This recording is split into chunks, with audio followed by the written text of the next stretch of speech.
దేవుడు చెప్పిన ఏ మాట అయినా నువ్వు నిరర్ధకం కానేరదని ఆమెతో చెప్పెను. దేవుడు చెప్పిన ఏ మాట, దేవుడు చెప్పిన ఏ మాట అయినను నిరర్ధకము కానేరదని ఆమెతో చెప్పెను. నిరర్ధకము కానేరదు.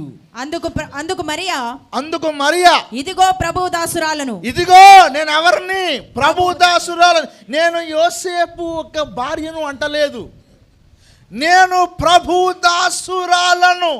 నీ మాట చొప్పున నాకు జరుగును గాక అని. నీ మాట చొప్పున నాకు జరుగును గాక. చివరికి నా తల్లిదండ్రులు నన్ను విమర్శించినా, నా భర్త నన్ను విడిచిపెట్టినా, లోకమంతా అవమానించినా, నాకు చివరికి మరణమైనా జరిగిన, ఇదిగో నేను ప్రభు దాసురాలను, నీవన్నట్టు నాకు జరుగును గాక. అది సరి అయిన క్రైస్తవ దృక్పథం. That is the real Christmas.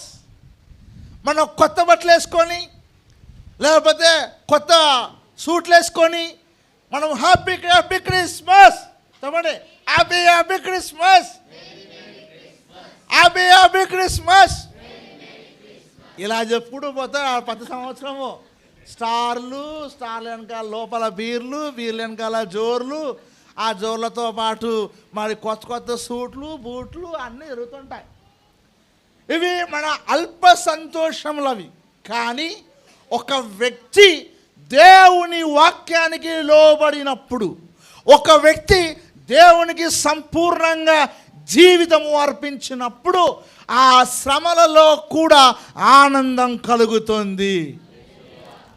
ఆ శ్రమలలో కూడా ఆనందం కలుగుతుంది. కాబట్టే రోమా చరిత్రను మనము చూస్తే, మేము ఆ ప్రాంతం వెళ్ళి ఆ పరిశోధన చేసినప్పుడు మా కన్నీళ్ళు ఆగలేదు. ఎందుకో తెలుసా? చాలా జాగ్రత్త క్రైస్తవులను ఊచకోత కోసేవారు. రోమీలకు డెత్ సెంటెన్స్, దాని తెలుగులో ఏమంటారు? డెత్ సెంటెన్స్ కాదు, మరణం కాదండి, డెత్. చూడండి, మనకేమో ఉరి, అమెరికాలో ఎలక్ట్రిక్ చైర్, సౌదీలోనేమో తల తీసేయడం, దాన్ని డెత్ సెంటర్ అంటారు. తెలుగులో ఏమంటారు దాన్ని?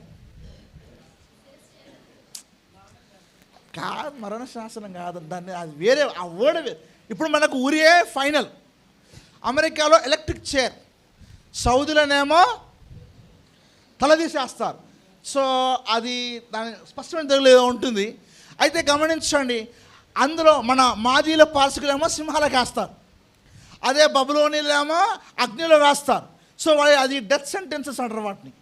అంటే చావే, కానీ అది ఫైనల్ డెత్ సెంటెన్స్ అంటారు. దాని తెలుగులో మొన్న ఏదో ఆ పదం ఖచ్చితంగా విందా. అయితే చాలా జాగ్రత్తగా గమనించండి, అలాంటి డెత్ సెంటెన్స్ ఏం తెలుసా? రోమా యొక్క ఫస్ట్ సెంచరీలో జరిగిన ప్రాబ్లం ఏంటో తెలుసా? చీకటిలోకి 30 రోజులు పెట్టడం. ఎన్ని రోజులు? మీరు చీకటిలో ఉంటారా? చీకటి అంటే ఏంటిది? ఈ చీకటి కాదు, మొత్తం లోపలికి తవ్వేసి, ఆ తవ్వి ఆ లోపల పెద్ద పెద్ద రాజద్రోహులను అందులో వేసేవాళ్ళు. అందులో వేసి ఆ డోర్ పెట్టేవాళ్ళు. ఇంత డోర్ ఓపెన్ చేసి రోజుకో ఇంత రొట్టె ముక్క ఇట్లా ఇసిరేసి మళ్ళీ డోర్ పెట్టేవారు. అలాగా 30 రోజులు అయ్యేసరికి ఎంత ధైర్యమైన గుండె అయినా సరే పిరికితనం వచ్చేది.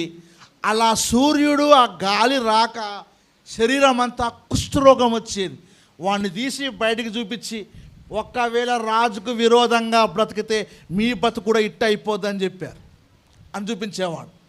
అలాంటి సమస్యలు ఉన్నప్పుడు, అలాంటి పరిస్థితులలో క్రైస్తవులు కూడా అందులోకి వేయబడ్డారు. హల్లెలూయా.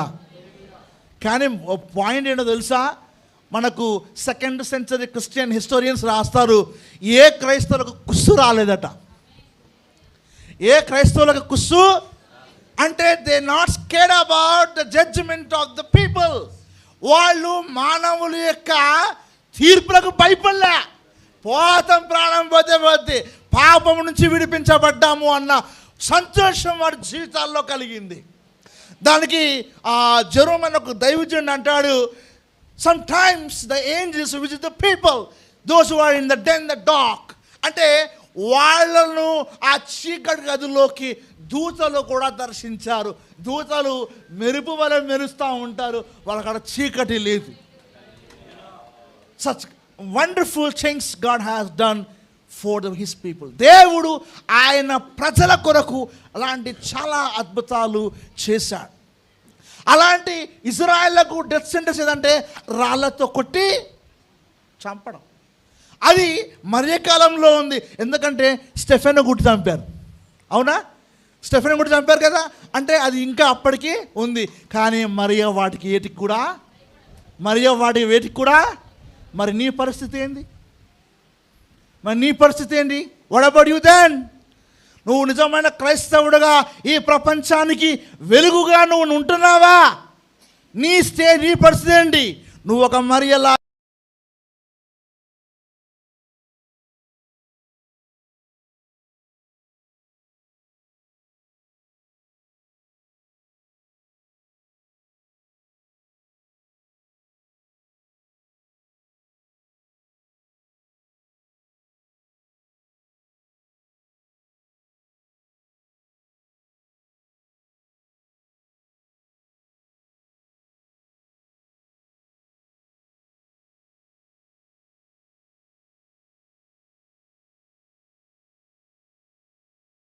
Deuteronomy 24 చదవకండి, నాకు టైం లేదు, ఇంకా నేను చాలా చెప్పాలి కాబట్టి రెఫరెన్స్ లేకుండా ఆ ఊర్లో చెప్పుకుంటూ పోతాను. ద్వితీయోపదేశకాండం 24 అవమానపరిచి విడాకులు ఇవ్వ.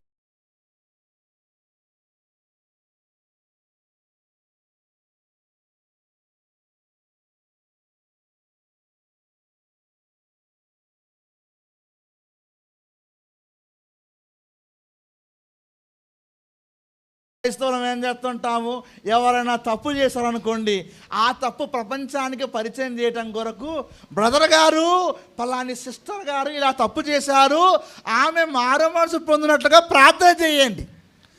ప్రార్థన చేయమన్న మాట భక్తులు కనబడుతుంది, కానీ అసలు విషయం ఏంటిది? ఆమె ఈ తప్పు చేసిందని. ఇది క్రైస్తవ లక్షణం కాదు. అందుకే బైబిల్లో తప్పు చేస్తే ఏం చేయాలా? ముందు ఒంటరిగా వెళ్ళి గద్దించమని ప్రభు చెప్పాడు.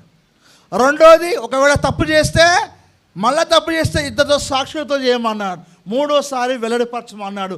కానీ క్రైస్తవులు అలా లేరు. అంటే యోసేపు లాంటి నీతిమంతులు కనీసం కూడా లేకుండా క్రైస్తవులు జీవిస్తున్నారు. ఇది క్రైస్తవ్యమునకు వ్యాప్తికి అడ్డం. ఇది క్రైస్తవ్య వ్యాప్తికి అడ్డం. కనుక నా ప్రియమైన దేవుని పిల్లలారా, దేవుని కొరకు జీవిద్దాం, దేవునికి విధేయులైదాం. అయితే యూదుల ఆచారం ప్రకారము 6